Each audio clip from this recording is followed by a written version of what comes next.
Guys, துரண்டர் part 2 த revenge இந்த படம் நீங்க பார்க்கலன்னா போய் பாருங்க.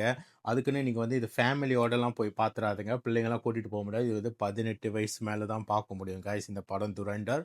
ஸோ இந்த துரண்டர் வந்து பார்த்தீங்கன்னா, இப்போ மலேசியாவில் வந்து நிறைய தேட்டர்லலாம் வந்து ரிலீஸ் ஆகுது. இந்த படத்தோட ஹைலைட் வந்து என்னன்னா, இந்த படம் வந்து 4 ஹவர்ஸ் கைஸ். நீங்க கேட்பீங்க 2 ஹவரே நம்மளால உட்கார முடியல. எப்புட்றா 4 ஹவர்ஸ் வந்து ஒரு படத்தை உட்காந்து பார்க்கறதுன்னு. அதுதான் தப்பு கணக்கு பத்தும் போட்டுறாதீங்க. 4 ஹவர்ஸ் வந்து கம்ப்ளீட்டா வந்து உங்கள வந்து என்கேஜா வச்சிருக்கும். படத்தோட காட்சிகள் ஒண்ணொண்ணும் வந்து அப்படி விறுவிறுப்பா இருக்கும். உங்களுக்கும் வந்து போரே அடிக்காது எந்த ஒரு விதத்திலும். நீங்களே நினைப்பீங்க, இன்னும் கொஞ்ச நேரம் ஓட்டலாமே நல்லா இருக்குமே அப்படின்னு நீங்க நினைப்பீங்க. இந்த படம் கைஸ், நீங்க பார்ட் 1 நீங்க பார்க்கலன்னா, இந்த பார்ட் 2 வந்து முடிஞ்ச வரைக்கும் நீங்க பார்ட் 1 பார்த்துட்டு நீங்க இந்த பார்ட் 2 வந்து நீங்க பாருங்க. சரிங்களா? ரன்வீர் சிங் வந்து ஹெட்ஸ் ஆஃப் சூப்பரா நடிச்சிருக்காங்க. இந்த படத்துல நடிச்சவங்க எல்லாமே செம்மையா நடிச்சிருக்காங்க. அர்ஜுன் ரம்பால், சாரா அர்ஜுன், அப்புறம் பார்த்தீங்கன்னா சஞ்சய் டாட். ஸோ இந்த மாதிரி நிறைய பேர் இருக்காங்க. எல்லாமே வந்து இந்த வெல் எஸ்டாப்ளிஷ் பாலிவுட் ஆக்டர்ஸ். இது வந்து ஒரு ஹிந்தி படம் கைஸ். ஸோ வந்து இந்த படம் வந்து நான் ஹிந்தியில தான் பார்த்தேன். ஏன்னா இது வந்து தமிழ் டப்லாம் வரல. ஸோ வந்து ஸ்ட்ரெயிட்டாக ஹிந்தி. யூஸ்வலாக நான் ஹிந்தி படம்லாம் வந்து ரொம்ப பார்க்க மாட்டேன். பட் என்னன்னு தெரியல, இந்த படம் வந்து இந்த பார்ட் 1ல வந்து அந்த அந்த ஒரு சாங் வந்து ரொம்ப வைரலாக ஆயிடுச்சு தெரியுங்களா அந்த சாங். ஸோ அந்த சாங்க்காகவே வந்து இந்த படம் வந்து நான் ஓடிடியில் பார்த்தேன்.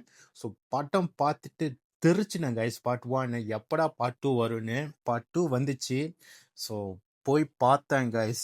உண்மையிலே ரியலி worth it கைஸ் இந்த படம். ஆக்ஷன் பிச்சுக்கிட்டு தெறிக்கும் கைஸ். ப்ரூட்டலி செம்மையா இருக்கும். ஏன்னா ஹார்ட் கோ. ஸோ இந்த படம் நீங்க பார்க்கணும்னா வந்து மனசு வந்து நல்ல வலிமையா இருக்கணும் கைஸ். அப்படி இருந்தால் தான் இந்த படம் வந்து பார்க்க முடியும். இல்லைன்னா வந்து ரொம்ப டிஸ்டர்பிங்கான சீன்ஸ்லாம் இருக்கும். ஸோ அது வந்து டிஸ்க்ளைமர் நான் சொல்லிடுறேன். ரொம்ப ரொம்ப டிஸ்டர்பிங்கான சீன்ஸ்லாம் வந்து ரொம்பவே இருக்கும். பட் இந்த படத்தோட கண்டென்ட், இதோட ஸ்க்ரீன் பிளே வந்து அவ்வளோ என்கேஜிங்காக இருக்கும்.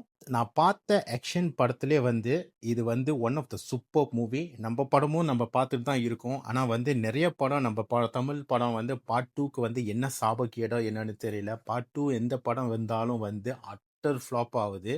ஸோ இது தெரியலல இது வந்து எப்படி போகுதுன்னு. பட் இந்த படம் பாலிவுட் படம். நான் வந்து இதுதான் என் மொத்த ரிவ்யூ. ஃபர்ஸ்ட் ரிவ்யூ ஒரு ஹிந்தி படத்துக்கு வந்து நான் ரிவ்யூ பண்ணியிருக்கேன். இதுதான் வந்து முதல் முறையாக நான் வந்து ரிவ்யூ பண்ணியிருக்கேன்.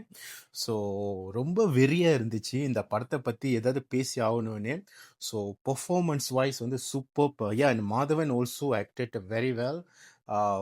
ஸோ இந்த படம் வந்து ரியல் இன்சிடெண்ட் நிறைய வந்து நீங்கள் பார்த்தீங்கன்னா வந்து இந்தியா பாகிஸ்தானில் நடந்த நிறைய ரியல் இன்சிடெண்ட் வந்து அதை இன்ஸ்பயர் பண்ணி தான் இந்த படம் வந்து எடுத்திருக்காங்க. வேற என்ன சொல்றது, இந்த படம் வந்து நீங்க போய் பாருங்க. அது ஏன் நான் சொல்றேன்னு உங்களுக்கே புரியும்.